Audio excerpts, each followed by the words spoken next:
शुरू अल्लाह के नाम से दोनों पीछे जो बेइंतहा मेहरबान और निहायत रहम फरमा है।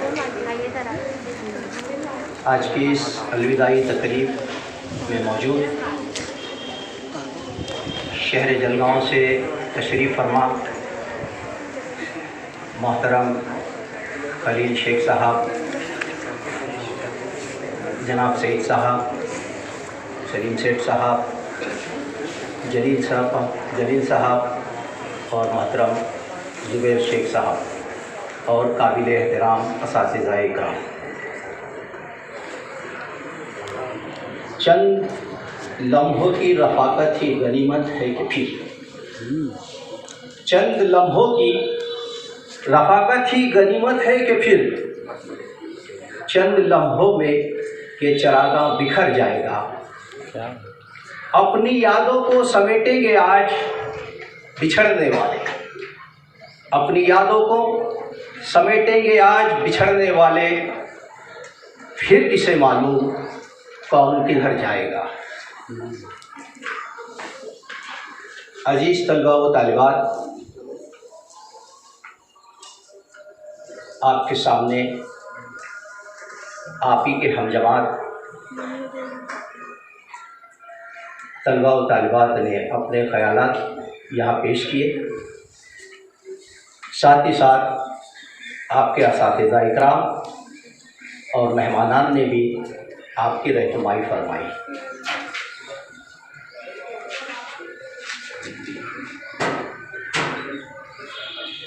आज ज़माना जिस दौराहे पे खड़ा है और जिस दौर से गुज़र रहा है, वहाँ यूँ तो पूरी इंसानियत के लेने के देने पड़े हुए हैं, लेकिन जब हम पूरी इंसानियत में से जब उम्मत मुस्लिमा को अलग करते हैं और उसकी हालत ज़ार पर जब हम नज़र डालते हैं तो पता चलता है कि आज भी ये मिल्लत, ये कौम जिसको पहला ही दर्स इकरा दिया गया था, आज भी वो उस इकरा से बहुत दूर है। इल्ला माशाअल्लाह बहुत सारे अदारे ऐसे हैं जहाँ तालीमी एतबार से बहुत कुछ हो रहा है, बहुत काम हो रहा है, लेकिन अगर चंद अदारे ये काम कर रहे हैं तो इससे हम ये गुमान नहीं कर सकते कि हमारी हालत तालीमी मैदान में बहुत इत्मीनान बख्श है।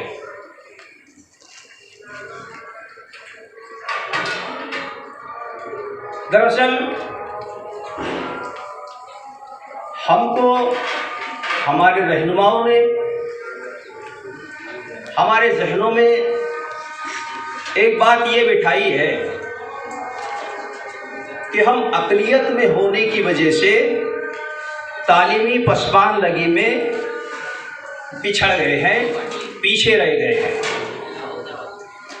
और हमारी पसमानदगी की गवाही तो सच्चर कमेटी की रिपोर्ट ने भी दे दी। लेकिन मैं ये एक सवाल करना चाहता हूँ कि अगर अक़लियत में होना हमारी वजह है तो हम तो इस देश की सबसे बड़ी अक़लियत है। दूसरी बात ये कि क्या सिख, ईसाई, पारसी ये अक़लियत वाली कौम नहीं है, लेकिन उसके बावजूद आज वो तालीम की चोटी पर पहुँचे हुए हैं। इन्हें ताज्जुब है कि जिस मिल्लत को, जिस कौम में मुसलसल मशरिक से लेके मगरिब तक, शुमाल से लेके जुनूब तक 24 घंटे का ये जो पूरा वक्त है, इसमें एक लम्हा भी ऐसा नहीं जाता है जब आपको कामयाबी का, फलाह बहबूद का पैगाम नहीं दिया जाता है। मशरिक से जब अजान हमारी शुरू होती है तो 24 घंटे ये पैगाम पूरी दुनिया में, पूरी इंसानियत को ये पैगाम दिया जाता है, जिसमें कहा जाता है ये हय्या अलल फलाह, कामयाबी की तरफ आओ।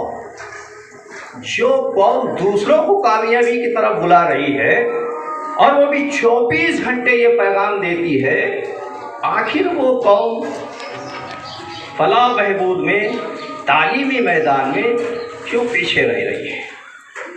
बहुत सारी हो सकती है, आलमी सतह पर भी हो सकती है, मुल्की सतह पर भी हो सकती है, समाजी सतह पर भी हो सकती है, लेकिन सिर्फ मसाइल के रोना रोने से हल नहीं होता है। हमको मौजूदा वसाइल को भी देखना है और उन वसाइल का इस्तेमाल करते हुए हमको इस मैदान में आगे बढ़ना है। मैं आपको एहसास कमतरी में मुब्तला करना नहीं चाहता, बल्कि आपको मैं तो ये चाहता हूं कि आप खुद एतमादी के साथ इस मैदान में आगे बढ़े। इसलिए कि खुद एतमादी किसी भी मैदान की शाकलीद होती है, मास्टर की होती है, लेकिन हम हैं कि हमारी सोच ही मनफी होती है। हम जब भी कोई मसला हमारे सामने आता है, जब भी कोई बात हमारे सामने आती है, हम मनफी सोचने लग जाते हैं। आखिर ये मनफी सोच हमारे जहनों में आती कहाँ से है? होना ये चाहिए कि हम ऐसी सलाहियतें पैदा करें कि इन मनफी सोच को हम मज़बूत सोच में कन्वर्ट कर दें। मैं आपको यहाँ कुछ 2-3 वाक़यात बताना चाहता हूँ। एडिसन का नाम आपने सुना है, जिसने बल्ब ईजाद किया, साउंड रिकॉर्डिंग, मास कम्युनिकेशन और मुख्तलिफ इजादात के वो मौजूद है। ये एडिसन जो थे, ये क्लास के सबसे कुंद जहन तालिब इल्म थे। यहाँ तक कि इनकी कुंद जहन होने की वजह से इनको स्कूल से निकाल दिया गया। इनकी वालिदा को बुलाया गया और एक लेटर दिया गया कि आपका बच्चा बहुत कुंद जहन है, लिहाजा इसको हम स्कूल से निकाल रहे हैं, आप इसको घर ले जाइए और इसको जो कुछ भी पढ़ाना है, जो कुछ तरबियत करने की है, वो आप घर पे करें। उनकी वालिदा ने उस लेटर के साथ अपने बच्चे को घर ले आया। उन्होंने ये नहीं किया कि घर आके उस बच्चे को मारना, ठोका कि भाई तू स्कूल में जाता है, इतने सालों से जा रहा, तुझे आया नहीं, ऐसा नहीं वैसा नहीं, जैसे कि हमारी रिवायती माएँ करती हैं। लेकिन उस माँ ने एक मुसम्मिम इरादा किया कि मैं इस बच्चे को कुछ ऐसा बनाऊंगी कि फिर एक रहती दुनिया तक लोग इसको याद करेंगे। आज हम याद कर ही रहे हैं। उस एडिसन ने जब बल्ब की इजाद की तो कहा जाता है कि 1000 तजुर्बात उन्होंने किया और वो 1000वें तजुर्बे पे कामयाब हुए। 999 तजुर्बात उनके नाकाम हुए। मनफी सोच वालों ने कहा क्या बड़ी बात है, 999 मरतबा तो ये नाकाम हुए, अब जाके कामयाब हुए हैं। मजबूत सोच वालों ने ये कहा कि ऐसा हरगिज नहीं है। 1000वें तजुर्बे से एडिसन ने ये बताया कि बल्ब किस तरीके से बनाया जाता है, लेकिन 999 तजुर्बात उन्होंने ये बताया कि अगर आप इस तजुर्बात से बल्ब बनाना चाहते हैं तो बल्ब नहीं बनेगा। इस मनफी सोच को उन्होंने मजबूत सोच कर दिया। ऐसी सोच के साथ हमको आगे बढ़ना है। देखिए, एक होता है लर्निंग, एक होता है अर्निंग। लर्निंग वो चीज होती है जिसे सीखा जाता है, जिसे आप खरीद नहीं सकते, और अर्निंग वो होता है जो आप पैसा देके खरीद सकते हैं। एक शख्स की इमारत 5 मंजिला थी, दूसरे शख्स की 3 मंजिला थी। उसने सोचा कि मैं इस 5 मंजिला इमारत वाले के बराबर कैसे आ सकता हूं। अब चूंकि उसकी मनफी सोच थी, इसलिए उसके जहन में ये बात आई कि मैं अगर इस 5 मंजिला वाली इमारत के 2 मंजिलों को अगर तोड़ देता हूं तो मैं इसके बराबर आ जाऊंगा। एक और शख्स था, उसकी भी 3 मंजिला इमारत थी। उसने भी सोचा कि इसकी 5 मंजिला इमारत है, मेरी 3 मंजिला इमारत है, मैं इसके बराबर कैसे आ सकता हूं।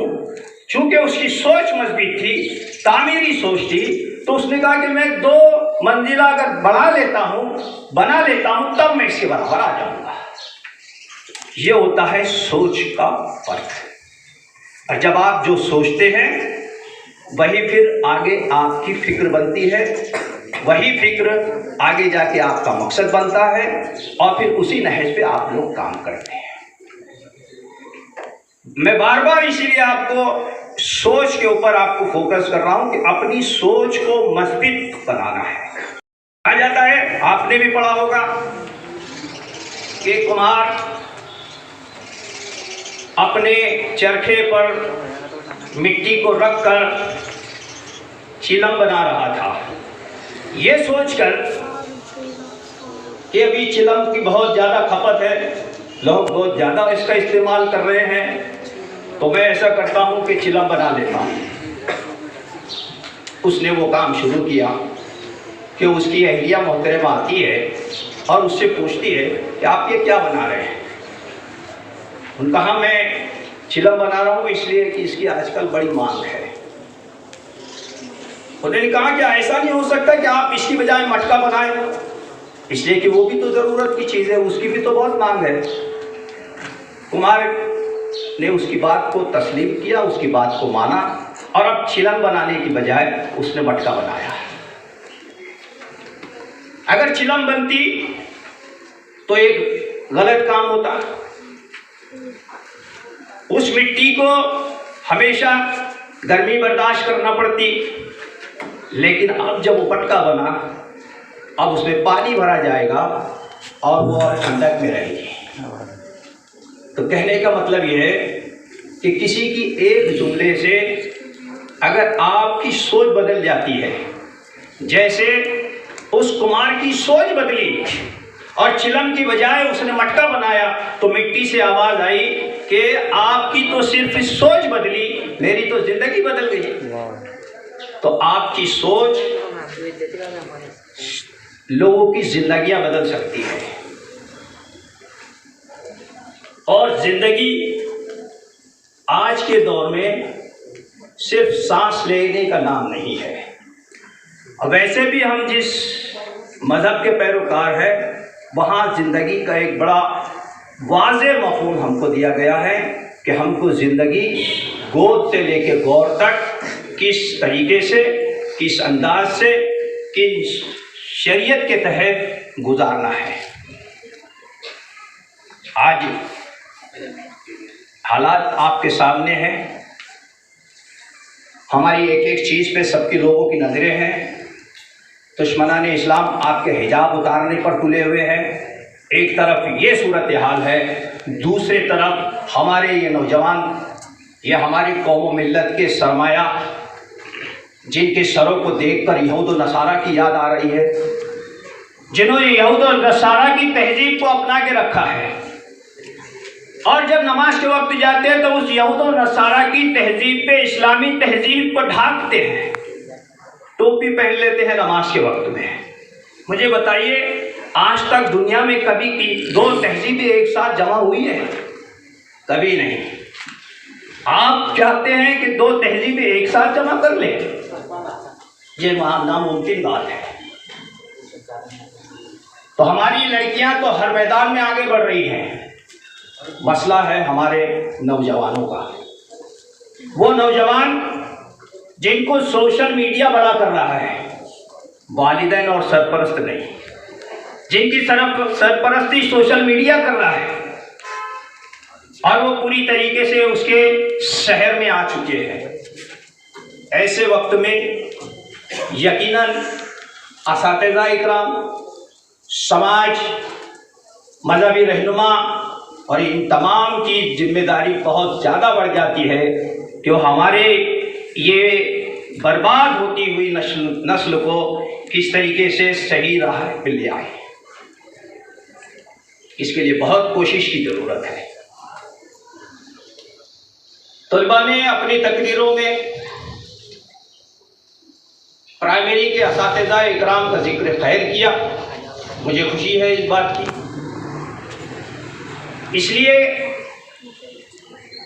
कि माइकल एंजिलो करके एक दुनिया में बहुत मशहूर मारूफ संतराश हो गुजरा है, जिसके मुजस्समे देखकर लोग शशदत रह जाते थे, हैरान हो जाते थे। बल्कि एक मर्तबा तो ऐसा हुआ कि वो खुद अपना मुजस्समा बनाने के बाद, उस मुजस्समे के बाद पास खड़े रह के ये कहने को मजबूर हो गया कि ये बोलता क्यों नहीं है। इतना शाहकार। जब वो मुजस्समे बनाने में मगन होता तो उसको पता ही नहीं चलता कि कब दिन हो गई और कब रात। जब उससे पूछा गया कि आप इतने बेहतरीन मुजस्समे किस तरीके से तलाश लेते हो, उसने तारीखी जवाब दिया। कहा कि मैं मुजस्समे कहाँ तराशता हूँ, मैं मुजस्समे कहाँ तराशता हूँ। मैं तो ये जानता हूँ कि हर पत्थर में मुजस्समा है। मैं तो सिर्फ ज़ायद पत्थरों को अलग कर देता हूँ, मुजस्समा खुद सामने आ जाता है। तो हमारे असातिज़ा इकराम भी खुसूसी तौर पे प्राइमरी के वो कुछ इसी तरीके का काम करते हैं। बच्चों में जो छुपी हुई जो एक्स्ट्रा पत्थर उनके साथ लगे हुए हैं उनको तराशते हैं और फिर एक बेहतरीन मुजस्समा बनाने की सही करते हैं। यही बच्चे आगे चल के हाई स्कूल में आते हैं। रही सही कसर यहाँ के असातिज़ा इकराम, जो असल मेहनत आप पे 10 साल 12 साल होती है ताकि एक बेहतरीन इंसान, एक बाइखलाक इंसान आप समाज में जा सके। मेरी दुआ है कि आप जब यहाँ से जाए, ख़ास तौर पे मैं अपनी बेटियों से कहना चाहता हूँ, आपकी बहुत जिम्मेदारी है, इसलिए कि मुस्तकबिल में आपको माए बनना है। और कैसी माए बनना है? ऐसी माए बनना है कि जिससे मिल्लत का जो खमियाजा, जो नुकसान हो चुका है, वो भरपाई उसकी की जा सके। फजर का वक्त था, जब लोग मस्जिद में दाखिल हुए तो देखा कि मस्जिद के फर्श पर जगह जगह खून के धब्बे दिखाई दे रहे हैं। शेर मरा पड़ा है। एक बच्चा कोने में खड़ा है जिसके पूरे जिस्म पर लहू के निशान हैं, जिससे वो बच्चा पहचानने में नहीं आ रहा है। लेकिन जब उस बच्चे के चेहरे से खून साफ किया गया तो पता चला कि ये तो फ़खरुन्निसा का लड़का है। कहाँ ऐसी क्या बात थी कि इस बच्चे ने शेर का मुकाबला किया और शेर को ख़त्म कर दिया। चलो चलते हैं और इसकी वालिदा से मुलाकात करते हैं। जब माँ से जाके पूछा गया कि आखिर ऐसी क्या खुसूसियत थी कि जिसने इतने छोटे बच्चे की ज़िंदगी में इतना हौसला और इतनी जुर्रत पैदा कर दी कि उसने शेर का मुकाबला कर लिया। उस माँ का जवाब था कि मैंने अपने बच्चे को कभी बगैर वज़ू के नमाज के बगैर वज़ू के दूध नहीं पिलाया। ये आदत व अतवार आपको अपनाना है। इस तरीके के हमारे असलाफ के बातों को सुनना है, पढ़ना है और उसको अमल में लाना है। और वो बच्चा था शहीद टीपू सुल्तान। तब जाके ऐसे असलाफ और ऐसे हमारे रहनुमा वजूद में आते हैं लिहाजा मैं नेक दुआओं के साथ आपके बेहतरीन और रोशन मुस्तकबिल की दुआ के साथ आपसे रुखसत होता हूँ। आपको 15 तारीख से होने वाले इम्तिहानात के लिए मेरी तरफ से नेक ख्वाहिशात। शुक्रिया। खुदा हाफिज़।